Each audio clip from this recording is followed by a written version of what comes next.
Hi guys! Papunta kami ng beach. Maliligo kami doon sa Upol, Misamis Oriental at nakasakay na kami ngayon ng jeep guys. And just like that, we're here na sa venue at exclusive yung resort na pili na kung saan gaganapin yung event at makikita nyo naman guys, ang ganda talaga at spacious siya. Malaki talaga yung space. So, ayan, makikita nyo guys. Ito naman yung beach nila. Talaga namang napakaganda talaga guys. Kaya, ano pang hinihintay nyo? Charot.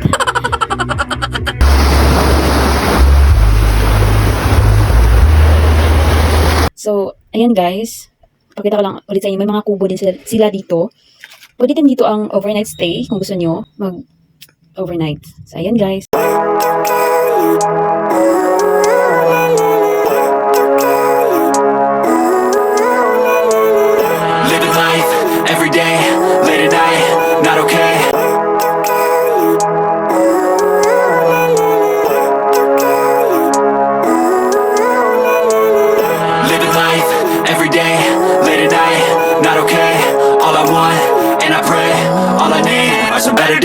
Fuck me, I'm looking in the mirror. So foggy, but I've never seen clearer. I don't really think anyone can save me, and honestly I'm not really sure I want saving. I like to be my own worst enemy. There's no risk if you don't try at anything, so I'ma just keep buying everything. See you in the next life, have to be a better me. I don't think that my head's on straight. Gotta flip it and grip it and go and get an x-ray.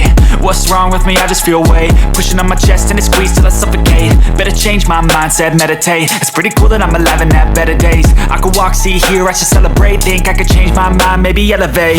Living life, everyday, late at night, not okay. All I want, and I pray, all I need are some better days.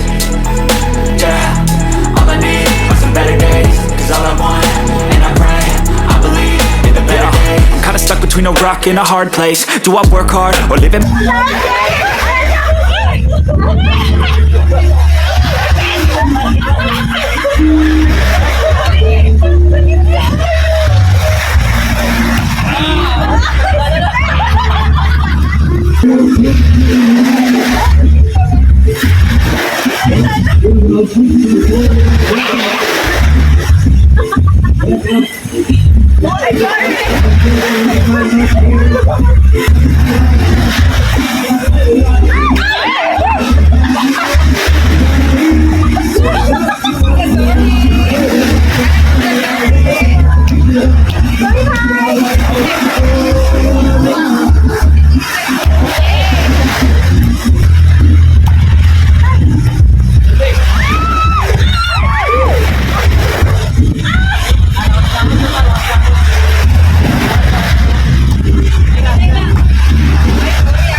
Hey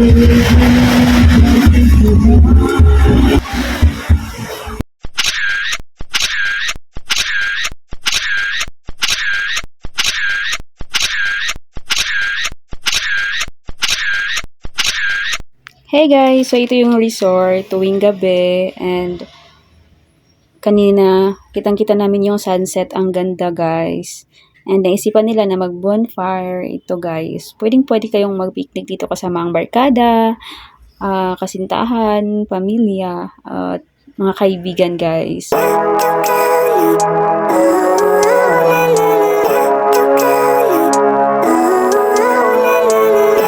Guys, pauwi na kami at hindi naman kami nagstay overnight. Nakisakay lang kami din actually sa kaibigan namin na may car sila. Nakisakay lang kami sa likod. So ayan, masaya pa rin guys. Ang saya lang ng araw na to. Talaga. Na-enjoy ko talaga yung araw na to. So ayan guys, nasa highway na kami at pauwi na ako mismo ng boarding house. Thank you for watching. See you in my next video. Bye-bye!